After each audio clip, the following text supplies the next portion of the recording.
샬롬, 하나님의 은혜와 사랑이 넘치기를 진심으로 축복합니다. 오늘 함께 묵상할 말씀은 사도행전 2장 1절에서 13절입니다. 제가 낭독하겠습니다. 오순절 날이 이미 이르매 그들이 다 같이 한 곳에 모였더니 호련히 하늘로부터 급하고 강한 바람 같은 소리가 있어 그들이 앉은 온 집에 가득하며 마치 불의 혀처럼 갈라지는 것들이 그들에게 보여 각 사람 위에 하나씩 임하여 있더니 그들이 다 성령의 충만함을 받고 성령이 말하게 하심을 따라 다른 언어들로 말하기를 시작하니라. 그때 경건한 유대인들이 천하 각국으로부터 와서 예루살렘에 머물러 있더니 이 소리가 나매 큰 무리가 모여 각각 자기의 방언으로 제자들이 말하는 것을 듣고 소동하여 다 놀라 신기하게 여겨 이르되 보라, 이 말하는 사람들이 다 갈릴리 사람이 아니냐? 우리 각 사람이 난 곳 방언으로 듣게 되는 것이 어찌 됨이냐? 우리는 바데인과 메데인과 엘람인과 또 메소포타미아, 유대와 갑바도기와 본도와 아시아, 부르기아와 밤빌리아, 애굽과 및 구레네에 가까운 리비아 여러 지방에 사는 사람들과 로마로부터 온 나그네 곧 유대인과 유대교에 들어온 사람들과 그레데인과 아라비아인들이라. 우리가 다 우리의 각 언어로 하나님의 큰일을 말함을 듣는도다 하고 다 놀라며 당황하여 서로 이르되 이 어찌 된 일이냐 하며 또 어떤 이들은 조롱하여 이르되 그들이 세술에 취하였다 하더라. 아멘. 오늘은 소위 오순절 성령 강림 사건이라 불리는 그런 내용을 담고 있습니다. 오순절이 있지만 사도행전 강해니까 그대로 제가 오늘 본문을 진행하도록 하겠습니다. 본문의 내용을 다시 쉽게 이해할 수 있도록 요약하면 다음과 같습니다. 사도행전 1장을 통해서 우리가 알 수 있는 것처럼 예수님께서 승천하시고 나서 예루살렘에 약 120명 정도에 되는 사람들이 모여서 있었습니다. 그들 가운데 기도하는 중에 갑자기 바람이 불었고 그리고 머리 위에 혀 모양의 불이 각 사람마다 보였고 그리고 갑자기 외국어를 말하기 시작했습니다. 너무 갑작스러운 일들이 일어나고 있죠. 그리고 그 많은 인원이 아주 그렇게 시끄럽게 소리치자 주변 사람들이 모였고요. 그리고 그 사람들이 계속해서 지켜보면서 이것이 무슨 일인가 보니 갈릴리 시골 사람들이 온갖 외국어를 도대체 어떻게 말하고 있느냐며 그렇게 신기하게 반응했습니다. 정확한 그 내용을 우리가 지금 여기서는 알 수가 없겠지만 어떤 반응들 중에 하나님의 큰일 말한다 이렇게 이제 하는 것을 보니까 아마도 사도행전에서 계속해서 반복될 예수님의 부활과 그리고 하나님 나라를 이야기했던 것이 아닌가 우리가 이렇게 이제 추정해 볼 수가 있겠습니다. 그리고 동시에 어떤 사람들은 저 사람들이 지금 술 취했다 이렇게 조롱을 하기도 했다는 것을 우리가 알 수 있고 이것이 바로 오늘 사도행전 2장 1절에서 13절의 내용이라고 할 수 있겠습니다. 그들이 오순절에 예루살렘에 있었던 이유는 두 가지입니다. 첫째로는 이 오순절이라는 것은 유대인의 가장 큰 명절 중에 하나였습니다. 그러니까 유대인이니까 그 명절을 지키기 위해서 예루살렘에 갔던 것이죠. 오순절이라는 것은 구약 성경을 보게 되면 맥추절이나 뭐 칠칠절 뭐 이렇게 이제 불리기도 하는데요. 이게 뭐 오경 전체에 걸쳐서 그러니까 뭐 출애굽기, 뭐 레위기, 신명기 할 것 없이 이 전체적으로 거기가 이제 반복돼서 나오고 일종의 그 첫 번째 추수 축제라고 할 수가 있겠습니다. 그러니까 이제 몇 번이고 이거 한 두 번 정도 이렇게 농사를 지을 때 이제 처음 익은 열매를 이렇게 이제 바치는 거죠. 이거는 기독교가 탄생하기 전에 단순한 어떤 그 농경 축제일 뿐만 아니라 유대교 전통에서도 일종의 뭐 토라를 수여받은 날이라든지 하나님과 언약을 갱신한 것을 다시 한번 기억하는 날이라든지 뭐 이런 것들과 이제 연결지어서 좀 종교적인 의미를 조금 더 담아서 단순히 하나님 우리에게 어떤 좋은 먹을 것을 주셔서 감사합니다. 여기서 끝나는 게 아니라 이제 신의 산 언약을 생각하는 어떤 그러한 또 귀한 종교적인 축제로 여겨졌던 것이죠. 그러니까 갈릴리 유대인들도 바로 그러한 그 중요한 민족 명절, 그리고 종교 축제를 지키기 위해서 예루살렘에 있었던 것은 사실 그렇게 이상한 일이 아닙니다. 그러나 이 6월절만큼 오순절이 정말로 그렇게 정기적으로 중요하게 지켜졌느냐? 그렇지는 않아요. 우리가 정확하게는 알 수 없지만 6월절이 가장 큰 어떤 명절이었다는 그런 여러 가지 많은 보고가 있는데 비해서 오순절에 대해서는 그렇게 많은 이야기가 없습니다. 더 중요한 이유가 따로 있어요. 이들이 이렇게 이제 오순절에 예루살렘에 모여 있었던 것은 오순절이라고 해서 그들이 딱 날을 정해서 이제 그날 모인 게 아니라 예수님이 승천하실 때 그들에게 약속한 게 있죠. 예루살렘에서 너희가 성령 받을 때까지 기다려라. 그러니까 그 약속을 믿고 예수님이 이제 약속하신 그 성령, 그리고 사실은 보다 더 적극적으로 이야기를 하자면 이 사람들은 예수님이 자기가 살아있는 동안, 그리고 예수님이 이제 하늘을 가셨지만 그렇게 오래지 않아서 금방 예루살렘에 오실 거라고 생각했어요. 하나님이 이제 예수님을 하늘로 잠깐 이렇게 데려가셨다가 다시 하나님이 이제 예수님을 천사들과 함께 지상에 내려보낼 텐데, 그럼 어디로 오느냐? 예루살렘으로 온다고 믿었단 말이에요. 그래서 이 최초의 예수 운동 참여자들, 이런 사람들은 예수님이 자신들이 살아있는 동안 금방 다시 올 거니까, 그리고 또 예루살렘에 올 거니까 굳이 우리가 뭐하러 갈릴리로 고향으로 갔다 그렇게 하냐, 여기 있자. 그렇게 해서 예루살렘에 머물렀던 겁니다. 사실 이게 그 사람들의 인생을 완전히 뒤바꿔 놓은 거예요. 왜냐하면 다 생업이 갈릴리에 있었잖아요. 그러니까 시골 사람들이 서울로 다 올라오는 거예요. 이렇게. 예루살렘에서 그러면 이 사람들이 바랬던 게 뭘까요? 사회적 성공이었을까요? 그런 게 아니죠. 그러니까 대다수 많은 사람들은 어떤 그 이주를 하는 그 목적 중에 하나가 어떤 그 타의적인 어떤 강제 이주 이런 거 말고 무언가 이 시골에서 도시로 가는 이유는 사회적인 성공을 바라고 이렇게 가는 거잖아요. 근데 이 사람들은 그런 게 아니었습니다. 왜 예루살렘으로 갔냐? 공공의 과업을 위해서. 그래서 그들이 예루살렘에 갔던 거예요. 하나님 나라를 위해서 그들이 완전 인생을 새롭게 출발한 겁니다. 하나님 나라의 일을 한다는 것이 어떤 그런 극적인 무언가 이제 막 이사 가고 이런 거를 모두에게 요구하는 것은 아니지만 무언가 이전 삶과 달라지는 게 있어야 된다는 거예요. 그리고 또한 이들이 예루살렘에 모여서 기도를 하는 과정 중에 그 묘사를 보게 되면 바람 같은 소리가 있고 불 같은 혀가 있다 이렇게 이제 나오는데, 이게 사실은 일종의 그 시적 평행을 이루는 거예요. 무슨 말이냐면 이 바람과 불이 한 쌍을 이루는 거고 이 소리와 혀가 한 쌍을 이루는 거예요. 그러니까 이제 바람 같은 소리, 그리고 이제 불의 혀처럼 갈라지는 것, 이렇게 이제 표현이 되어 있는데 바람과 불, 소리와 혀, 이게 이제 쌍을 이루는 거죠. 바람과 불이 그러면 뭘 상징하느냐? 이건 시내산에서 여호와 하나님, 야훼 하나님이 이제 현현하는 그 모습을 지금 나타나는 거예요. 항상 엘리야도 막 불을 내려달라 그러고, 그죠? 그리고 막 강한 바람 같은 소리가 있었다 그러잖아요. 모세도 마찬가지고. 우리가 이제 이러한 어떤 그 구약 지식을 조금 알고 있으면 지금 여기서 말하는 내용이 뭔지 더 이제 즉각적으로 이렇게 다가오게 되는 겁니다. 그래서 여러분들이 목사님들이나 많은 사람들이 이제 성경을 좀 많이 읽어라 이렇게 이야기를 하는 거예요.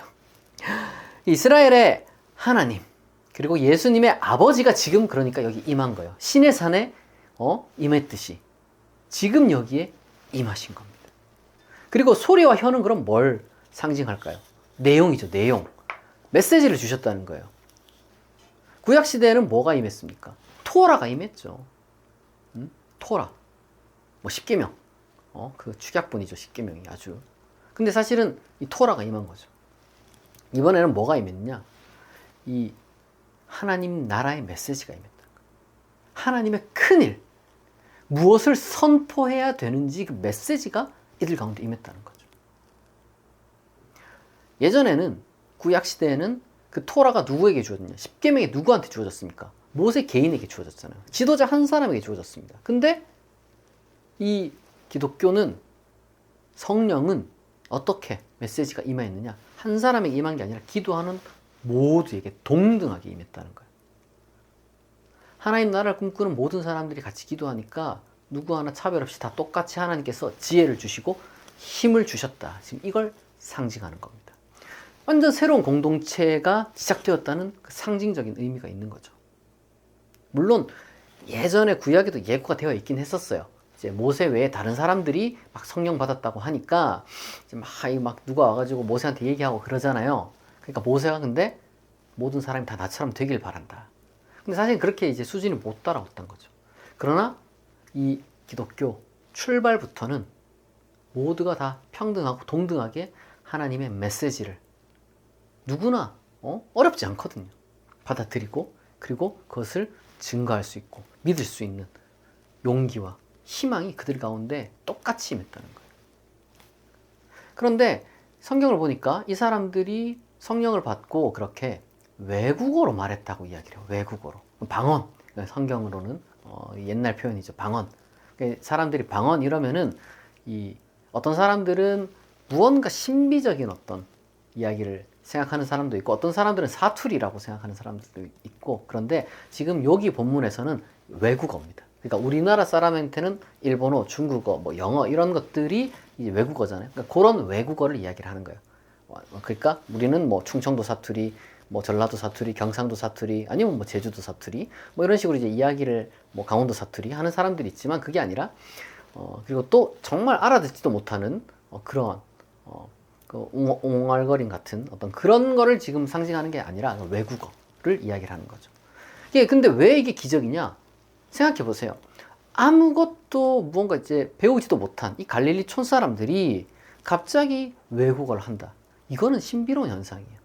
이게 얼마나 신비로운 현상이냐면 사실상 사도행전에 나타난 최초의 기적이 바로 이 외국어를 말하는 거예요.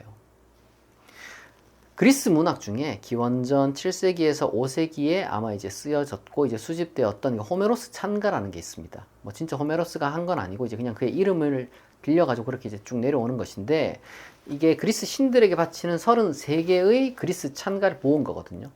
근데 거기 보면 이제 델로스 섬에서 아폴로 신에게 바치는 그 시를 보게 되면 뭐 꼭 아폴로에게만 바치는 건 아니지만 어쨌거나 이제 그 어떤 시를 보게 되면 이런 구절이 있습니다. 사람들이 남자 여자 델로스 사람들의 어떤 그 축제를 즐기기 위해서 그런 이제 종교 축제니까 이제 모여가지고 막 이런저런 막 노래도 하고 춤도 추는데 이런 구절이 있어요. 그들은 모든 민족의 목소리를 심지어 웅얼거리는 법도 흉내낼 줄 안다. 각 사람이 자기 것을 소리내어 말하고 있다고 생각했다. 이게 지금 딱 요거라는 게 이제 여러분들이 딱 감이 오시죠. 그러니까 어쨌거나 이제 제 아무리 그 당시 때는 이제 뭐 신에게 바치는 찬양이라 할지라도 이 엄숙주의 같은 그런 분위기는 아니었고 지중해권에서는 술 마시는 축제랑 또 연결되어 있고 뭐 그렇다고 또 외국어를 뭐 명확하게 이제 말하는 게 아니라 그러니까 온 세계가 당신을 찬양한다라는 것을 어떤 보여주기 위한 일종의 뭐 흉내, 유쾌한 놀이 뭐 이런 거였어요. 그 종교 축제라는 것이. 그러니까 누가복음 사도행전 저자는 바로 요 호메로스 찬가를 잘 알았어요. 그래서 실제로 이 그리스어 같은 거를 이렇게 비교해서 읽게 되면은 이제 많이 그 단어를 좀 가져오기도 합니다. 그리고 요런 현상이 기독교가 있기 전 다른 종교 축제하는 데서 그럼 있었단 이야기잖아요. 그러니까 고린도 교회 같은 데 보면은 뭐 방언 이야기도 나오지만 요런 어떤 그 옛날 관습이라든지 그 어떤 문화라든지 이런 것들이 이제 유행했던 것이 완전히 뭐 확 사라지고 뭐 이러진 않았기 때문에 초기 기독교 공동체 내에서도 이런 것들이 유행했습니다. 그래서 이제 사도행전 아까 이제 우리가 13절 마지막에 읽은 데서는 누가 쟤네들 지금 술 취해서 저러는 거다 이런 이제 비난도 이제 있는 거죠. 그러니까 누가는 일부러 그걸 근데 슬쩍 집어 넣음으로써 나중에 또 베드로가 설교할 때 이야기를 하는 걸 우리가 이제 또 해설을 듣겠지만 기독교는 사실 술 취하지 않은 것이다. 저 사람들은 일종의 그냥 술 먹고 흉내에 불과하지만 우리는 진짜 기적이 일어났다. 누가가 지금 이런 이야기를 하고 싶어가지고 이 내용을 이런 식으로 구성을 한 거죠. 그래서 사도행전은 이것을 기적으로 묘사를 하려고 노력을 합니다. 실제로 호메로스 찬가에 보게 되면 이 관련 구절에 이거를 이제 메가타우마 현상이라고 해서 아주 큰 놀라움의 현상이라고 이제 묘사를 하거든요. 사도행전은 이 최초의 기적을 이 외국어 말하는 거, 요걸 이제 넣는 거예요. 한 번도 뭔가 제대로 배운 적이 없는 갈릴리 사람들이 갑자기 외국어로 막 이렇게 하나님의 큰일을 말하는 게 최초의 사도행전의 기적입니다. 그런데 제가 이 얘기를 하는 이유가 있어요. 이렇게 갑자기 배우지 못한 사람들이 막 외국어로 말하는 거 있죠.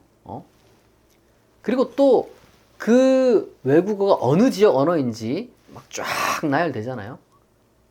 여러분, 이거는 결코 어떤 그 단순히 놀라운 일이다 이렇게 여러분 생각할 게 아니에요. 게다가 이 쭉 나열되는 어떤 그 나라 목록이 도대체 어디서 온 것인지 이렇게 저렇게 뭐 분류하는 신학자들이 뭐 많이 있는데, 제가 뭘 봐도 그게 정확하게 딱 맞아 떨어지는 그런 건 없어요. 아마 요거는 이제 딱 사도행전을 썼던 그 사람만이 정확하게 알고, 우리는 도대체 이게 어떤 그 의미로 이렇게 이제 목록이 나오고 순서가 나온지 정확하게 알 수가 없습니다. 뭐 그저 우리가 알 수 있는 것은 유대 세계와 그리고 이제 로마 세계를 포괄하려는 어떤 그 보편적인 목록을 조금 더 생생하게 드러내 주기 위해서 아마 이런 그 리스트를 작성했던 것이 아닌가, 이렇게 생각을 할 수 있는 거죠. 중요한 것은 그 의미입니다. 의미. 이게 도대체 뭐 이 나라는 뭘 상징하고 진짜 외국어 할 수 있는지, 이게 중요한 게 아니에요. 많은 사람들이 성령을 받으면 방언을 할 수 있다. 뭐 이런 식으로 이야기를 하고, 또 뭐 성령을 받으면 외국어를 할 수 있다. 이런 어떤 이 믿음을 이제 갖습니다. 저는 뭐 그렇게 믿을 수도 있다고 생각하지만, 사도행전이 말하고자 하는 보다 더 근원적인 의미가 뭐냐? 이거는 하나님 나라의 목표와 범위를 보여준다는 거예요. 하나님 나라의 목표, 범위, 그리고 각 사람의 소명을 보여주는 거예요. 무슨 말이냐면, 성령 받은 자들의 특징은 외국어를 말하는 게 아니에요. 단순히. 사실 잘 보세요. 이거는 각 사람이 모든 외국어를 다 말한 게 아니잖아요. 한 사람이 이것도 하고 저것도 하고 그런 게 아니에요. 그냥 누군가가 어떤 한 외국어를 했겠죠. 지금 이 묘사에 따르면은. 따라서 이거는 성령 받은 사람은 외국어를 말한다, 이게 아니라, 성령 받은 사람은 하나님 나라의 꿈을 꿀 뿐만 아니라 구체적인 자기 소명과 목표를 정하게 된다는 거예요. 나는 이 나라, 나는 저 나라. 온 세계가 하나님 나라가 되어야 되는데, 나는 구체적으로 여기서 내가 하나님 나라를 위해서 헌신하겠다. 가장 직접적인 신뢰를 제가 들어볼게요. 선교사님들. 우리 주변에 훌륭한 선교사님들 참 많이 있죠.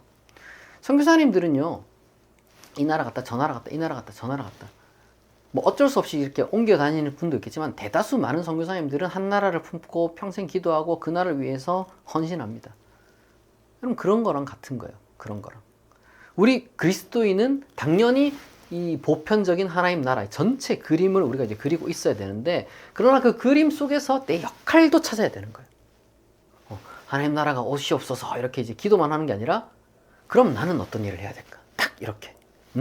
내 역할을 찾는 거죠.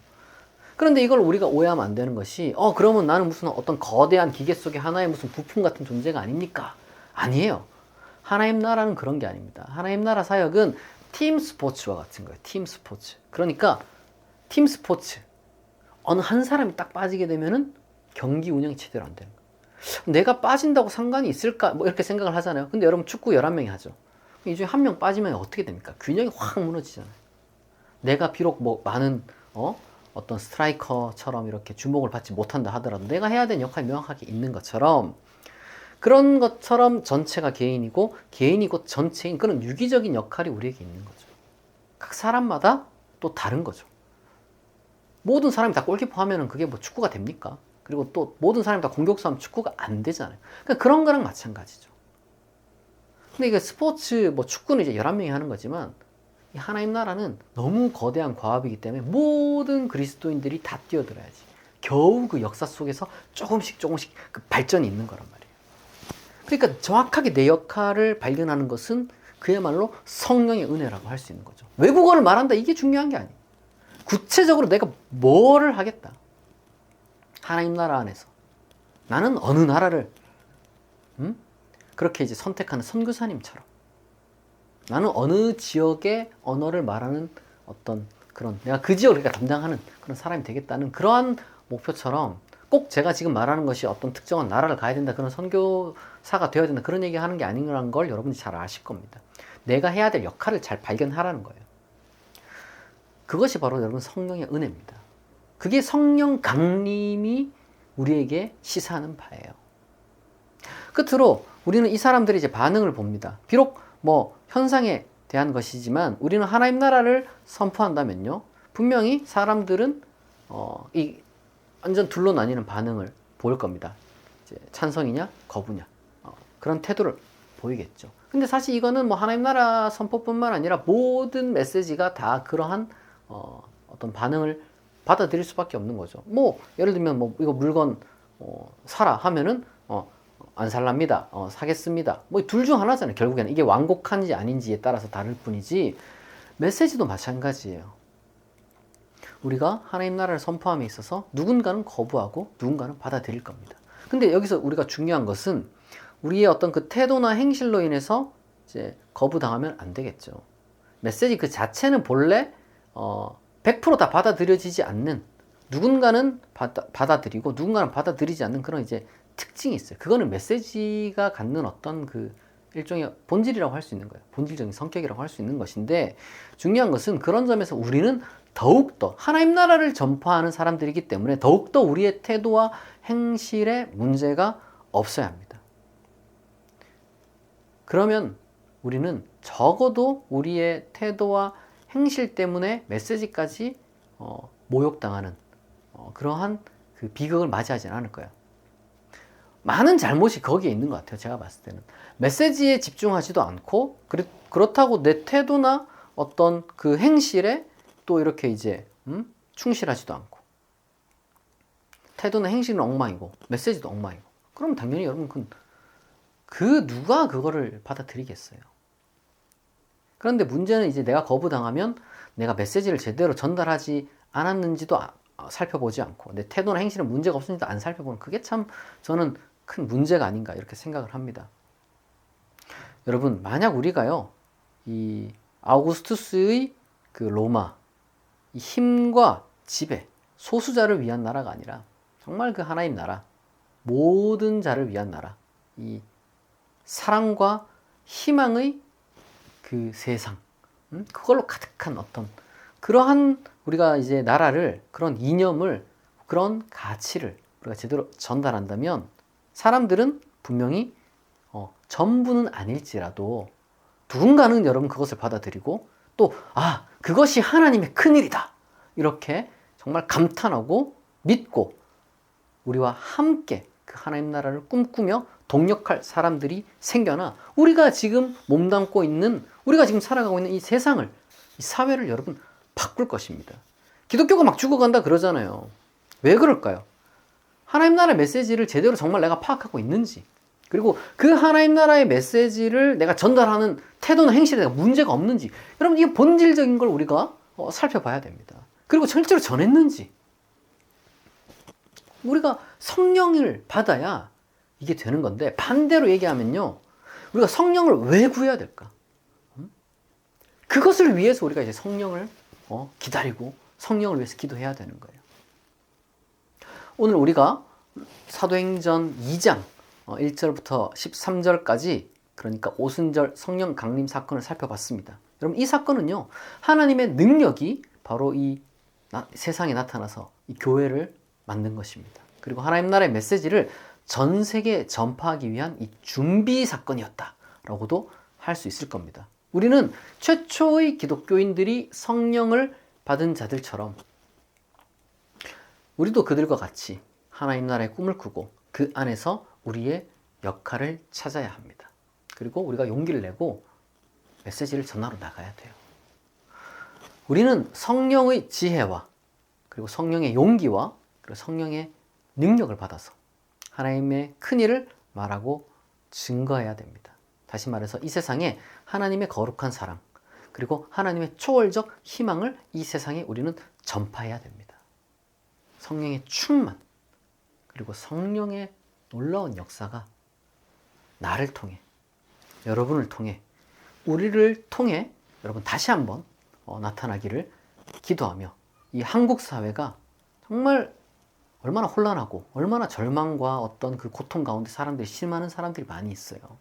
그런 사람들을 향해서 우리가 하나님의 큰일을 선포하고 우리가 그렇게 사람들에게 꿈과 사랑과 희망을 심어주면서 하나님을 그들에게 소개하면서 우리가 놀라운 하나님 나라를 세워가는 일에 크게 쓰임받는 그러한 저와 여러분이 되기를 진심으로 축복합니다.